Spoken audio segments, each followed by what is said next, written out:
मेरा नाम कृष्णा कश्यप है। जैसा कि मैंने अपनी पहली वीडियो में आप लोगों को 12th क्लास का इंग्लिश का सिलेबस डिस्कस करा था, बताया था पूरा का पूरा सिलेबस, वो 4 सेक्शन में डिवाइड था। और मैंने जैसा कि उसमें आपको बताया था कि हम जो इंग्लिश स्टार्ट करेंगे नेक्स्ट वीडियो से, यानी इस वीडियो से, वो इंग्लिश के बेसिक्स से करेंगे। क्लियर? तो आज मैं आपके लिए लेकर आया हूँ वीडियो 2, जिसमें हम बेसिक सेंटेंसेस के बारे में जानेंगे और इंग्लिश के बेसिक्स के बारे में जानेंगे। तो हम स्टार्ट करते हैं। सबसे पहले बेसिक्स में अगर आप कभी भी इंग्लिश की बात करोगे, सबसे पहले बात होती है टेंस की। किसकी? टेंस की। ओके, तो टेंस जो है आपका, उसे हम हिंदी में बोलते हैं काल। क्या कहते हैं? काल। इसके 3 टाइप होते हैं आपके, पास्ट, प्रेजेंट, फ्यूचर।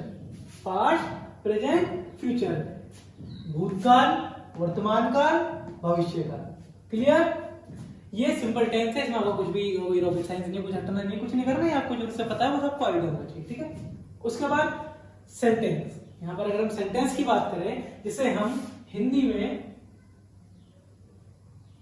वाक्य कहते हैं। क्या कहते हैं? वाक्य। ठीक है? अब मैं आप लोगों को बोलूं कि कई बार होता है ना, बच्चों को बोल देते हैं कि आप सेंटेंस लिखो, अपनी नोटबुक ओपन करो और सेंटेंस लिखो।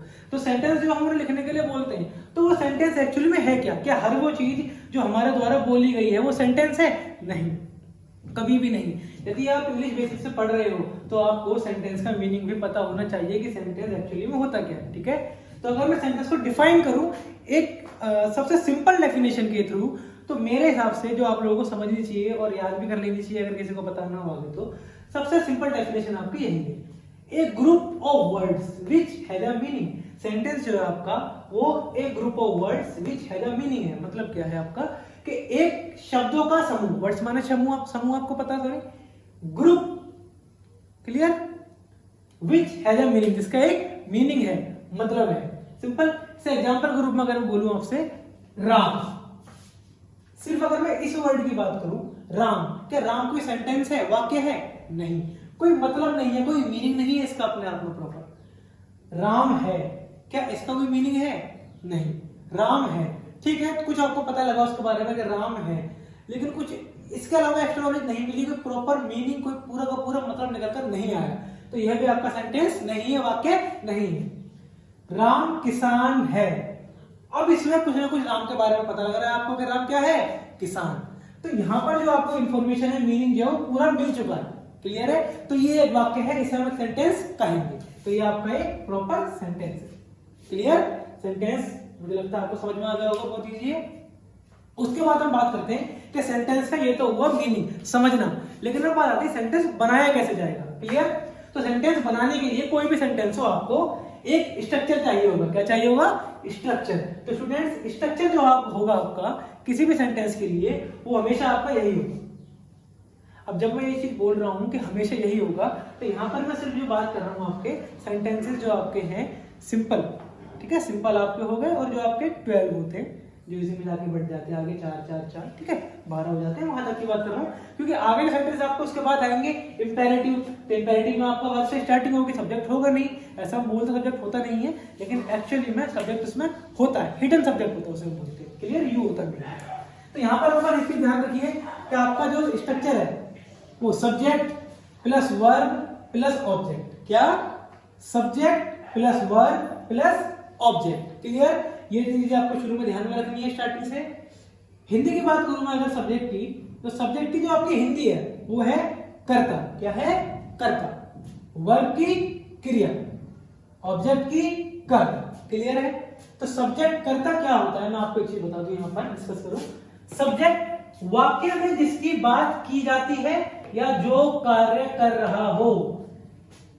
आराम से समझ लीजिए एक बार और, वाक्य में जिसकी बात की जाती है या जो कार्य कर रहा हो। सिंपल वाक्य है, राम किसान है, ये वाक्य है, सेंटेंस हमने अभी प्रूव करा।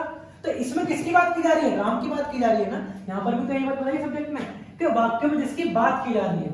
क्लियर? किसकी बात की जाती है?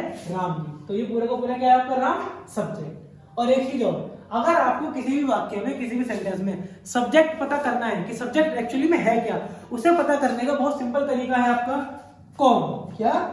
कौन। कौन जो वर्ड है हमेशा आपका सब्जेक्ट को दिखाएगा। कंडीशन क्या है, कैसे यूज करना है? मान लो सेंटेंस है, राम किसान है। इसमें आपको ये नहीं पता लग पा रहा, आप नई नई इंग्लिश सीख रहे हो तो आपको पता नहीं सब्जेक्ट इसमें क्या है, तो आप क्या करोगे, सेंटेंस के स्टार्टिंग में कौन वर्ड इस्तेमाल करोगे। कौन किसान, कौन किसान है, राम।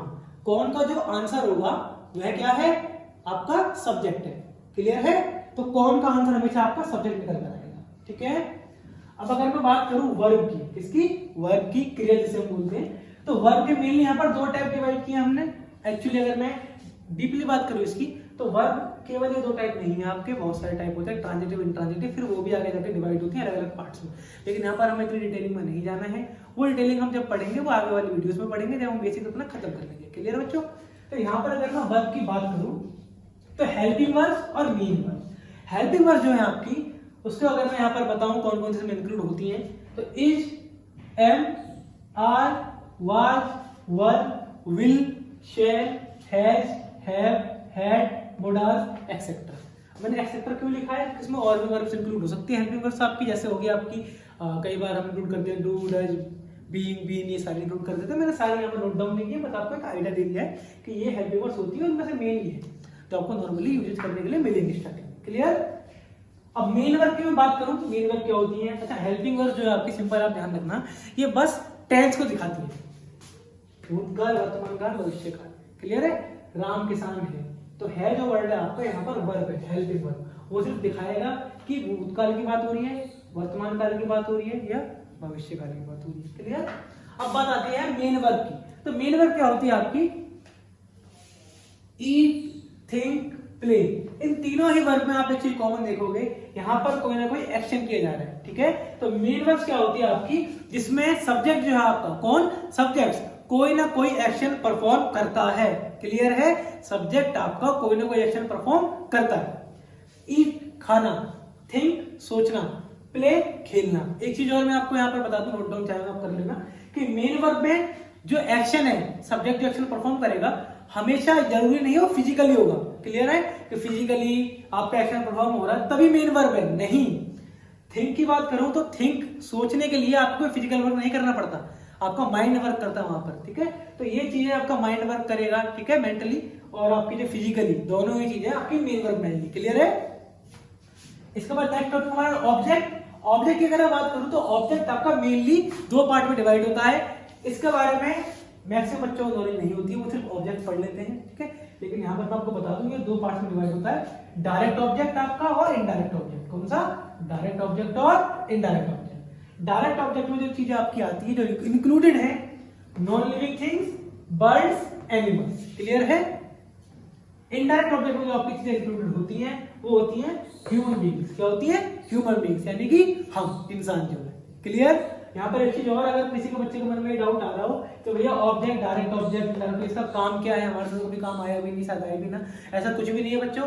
जब आप पैसिव वॉइस पढ़ोगे, क्या पढ़ोगे, passive voice, active passive voice, तो वहां पर आपका डायरेक्ट ऑब्जेक्ट, इनडायरेक्ट ऑब्जेक्ट का काम आएगा, वहां पर आपको इसकी थोड़ा सा यूजेज जो पता लगेगा।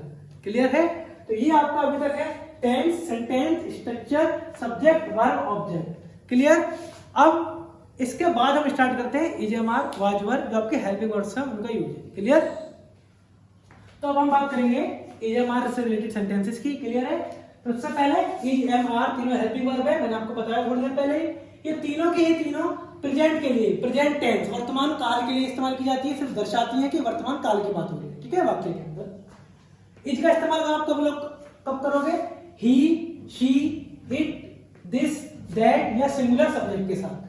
ही वह लड़का, शी वह लड़की, इट यह एक वचन, कोई भी निर्जीव वस्तु या कुछ जानवर, दिस यह, ठीक है, दैट वह सिंगुलर या सिंगुलर सब्जेक्ट, एक वचन सब्जेक्ट के साथ, एम आई के साथ, सिर्फ और सिर्फ आई के साथ, आर यू तुम, वी हम, दे वे, या प्लूरल बहुवचन के साथ। क्लियर, अब इसके बाद आप एक बार इसकी चारों स्ट्रक्चर देख लीजिए। किसी भी सेंटेंस को बनाने के लिए, वाक्य को बनाने के लिए आपके पास चार स्ट्रक्चर हैं, आपको इन्हीं चारों में से किसी एक का इस्तेमाल करना पड़ेगा, तो पहचानना पड़ेगा सेंटेंस कौन सी स्ट्रक्चर का है। क्लियर है, तो पहली स्ट्रक्चर आपके पास है अफर्मेटिव। अफर्मेटिव में क्या होता है, ये स्ट्रक्चर होती है आपकी सिर्फ और सिर्फ स्टेटमेंट वाली, इसमें आंसर हाँ या ना में देकर क्वेश्चन का खत्म किया जा सकता है। क्लियर है, सब्जेक्ट शॉर्ट में लिखा हुआ है, प्लस इजएमआर प्लस ऑब्जेक्ट। ठीक है, मैंने तीनों आपको बता दिया पहले ही।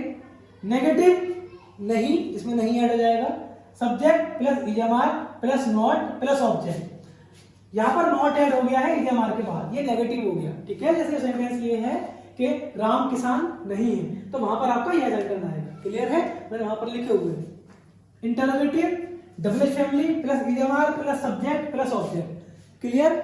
डबल फैमिली वह सारे के सारे प्रश्नवाचक शब्द, ठीक है, यानी कि जैसे कि आपके डबल फैमिली अंग्रेजी में व्हाट, व्हेन, वेयर, व्हाई, ये सारे के सारे, प्लस ईएमआर आपका बता ही दिया है, सब्जेक्ट, ऑब्जेक्ट, और अंत में आपका क्वेश्चन मार्क, क्योंकि इंटरोगेटिव है, ठीक है, प्रश्न पूछने वाला सेंटेंस है, वाक्य है, तो आपको इंटरोगेटिव में क्वेश्चन मार्क लगानी पड़ेगा। Clear. Interrogative plus negative double family plus EMR plus subject plus not, not की क्योंकि इंटरोगेटिव प्लस नेगेटिव, ध्यान रखिएगा।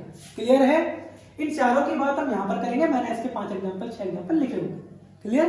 तो अगर हम बात करते हैं ईएमआर की, सबसे पहले आप ईएमआर में याद रखें, आपको 3 नियम हमेशा के हमेशा याद रखने हैं।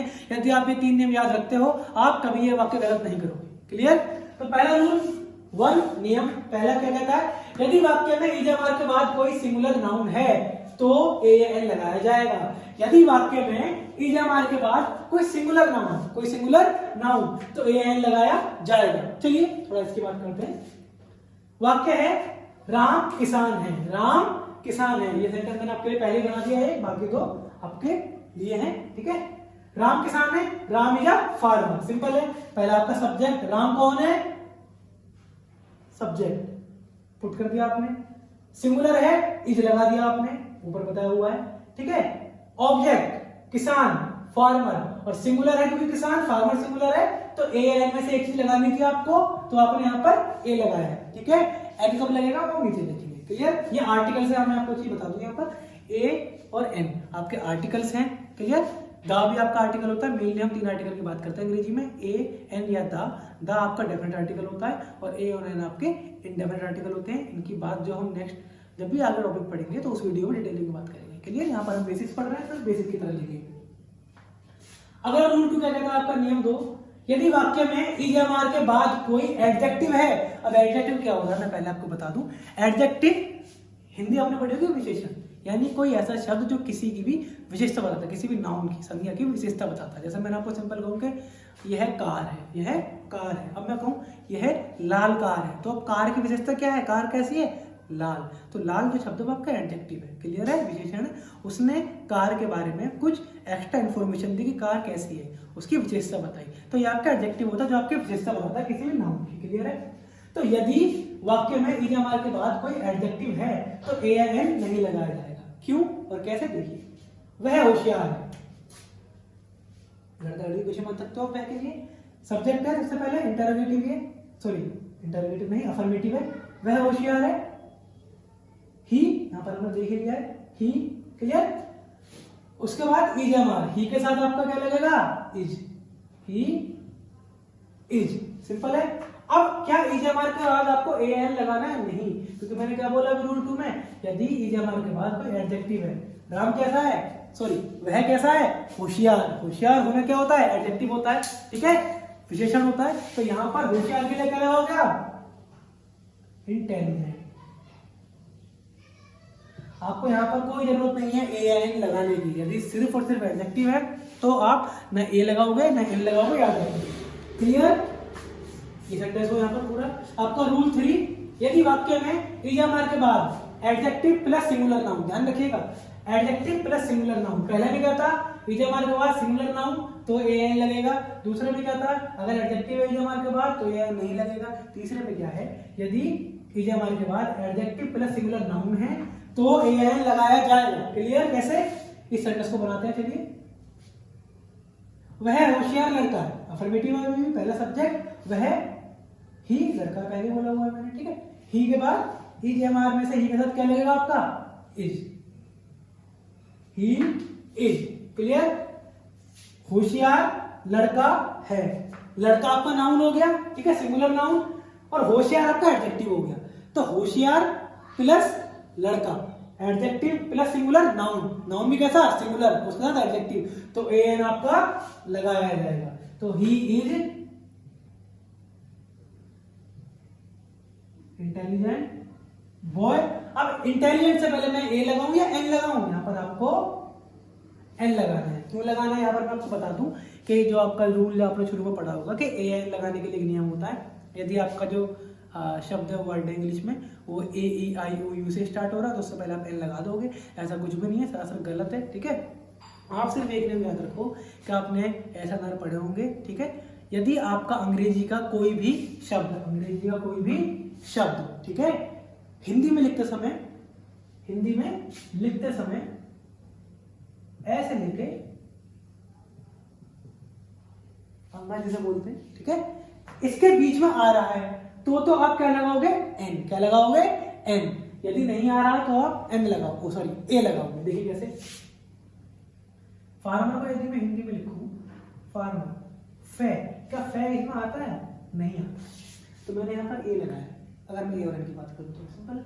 लेकिन अगर मैं यहाँ पर बात करूं कि इंटेलिजेंट बॉय, यदि आप इंटेलिजेंट की बात करो तो स्टार्टिंग में आपका ई आ जाएगा। इसके बीच में क्या ई आता है? बिल्कुल आता है, तो इसलिए मैंने इंटेलिजेंट से पहले एन लगाया। तो नियम आपको हमेशा यही याद रखना है, लाइफ टाइम के लिए हमेशा काम आएगा आपका, ठीक है।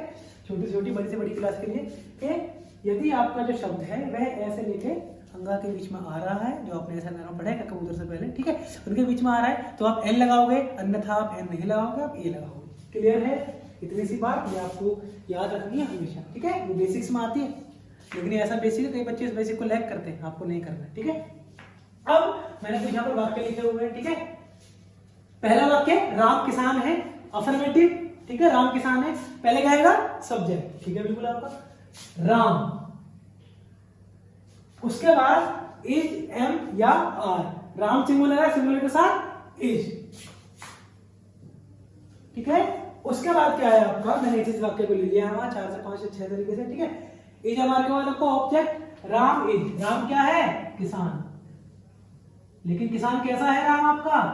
सिंगुलर नाउन है, ठीक है। इज हमारे के बाद तो ए लगा देंगे। ये चीज मैंने आपको डिटेल में यहाँ पर बताई है, क्लियर? यहाँ पर तो कोई डाउट नहीं होना चाहिए। सेकंड सेंटेंस, राम किसान नहीं है। अब नहीं वाला वाक्य देखिए, नहीं वाला नेगेटिव ये रहा, ठीक है। पहले सब्जेक्ट आएगा इसमें भी, सब्जेक्ट कौन किसान नहीं है? राम, शाबाश, ठीक है, राम किसान नहीं है। उसके बाद इज अमार राम के साथ इज सिंगुलर है, क्लियर है। उसके बाद नॉट, क्या? नॉट नहीं के लिए, इसके लिए राम इज नॉट किसान। फार्मर कैसा? अभी भी सिंगुलर ही है तो ए फार्मर, ठीक है। कोई डाउट तो नहीं यहाँ पर, बहुत इजी था। थर्ड सेंटेंस की अगर हम बात करें, क्या राम किसान है? अब यहाँ पर बच्चे थोड़ा ध्यान से देना, अगले 4 वाक्य हैं बहुत ही ज्यादा इंपॉर्टेंट आपके लिए सीखने के लिए, ठीक है। क्या राम किसान है?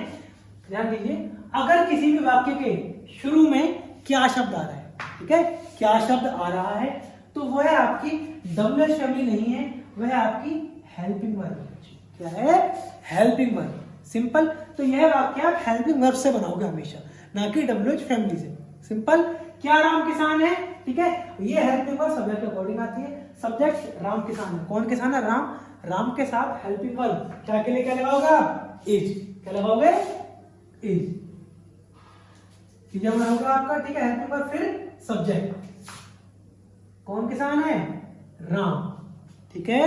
उसके बाद ऑब्जेक्ट किसान, ये फार्मर, जैसा कि ऊपर से 2 सेंटेंस से पढ़ते जा रहे हैं, और अंत में आपका क्वेश्चन मार्क आपको लगा रहेगा। सिंपल, मुझे लगता है बात समझ में आ गई होगी आपके। अगला वाक्य क्या है? राम किसान क्यों है? राम किसान क्यों है?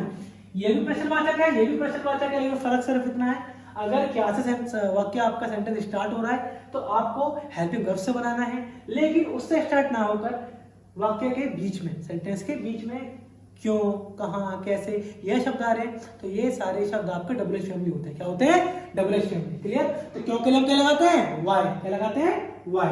तो पहला आपका क्या आएगा? डबल फैमिली, क्यों के लिए वाई, ये आपका हो गया खत्म। उसके बाद डबल फैमिली के बाद इज अमर, ठीक है, सब्जेक्ट के अकॉर्डिंग। सब्जेक्ट क्या है आपका? किसान, राम, राम के साथ इज किसान, ए फार्मर, ठीक है बच्चे। एंड में इंटरवेंशन, क्लियर है। राम किसान क्यों है? Why Ram a farmer, simple. उसके बाद हम बात करते हैं, क्या राम किसान नहीं है? बिल्कुल ऊपर वाला वाक्य है, नहीं जोड़ दिया है, ठीक है। ऊपर वाले की तरह बनेगा, क्या राम किसान नहीं है? हेल्पिंग वर्ब इज, क्योंकि राम वाक्य है सिंगुलर, सब्जेक्ट आपका is Ram not a farmer. Clear बच्चों, यहाँ पर नॉट हो जाएगा यहाँ पर आपका, ठीक है, मैंने यहाँ पर नॉट ऐड कर दिया है। उसके बाद अगला वाक्य है राम किसान क्यों नहीं है, डब्ल्यू फैमिली आपकी, वाई हेल्पिंग वर्ब आपकी, ए सब्जेक्ट आपका राम नॉट ए फार्मर, उसके बाद इंटरोगेटिव। क्लियर। तो आज की क्लास हम यहीं पर खत्म करते हैं। उम्मीद है आप लोगों को सब कुछ अच्छे समझ में आएगा, और आगे के लिए आप लोग, अगर आपको हमारी वीडियो अच्छी लगी हो तो कृपया करके इसे लाइक कीजिए, शेयर कीजिए, सब्सक्राइब कीजिए, ठीक है, और याद रखिए SSP guidance one solution for all. Thank you.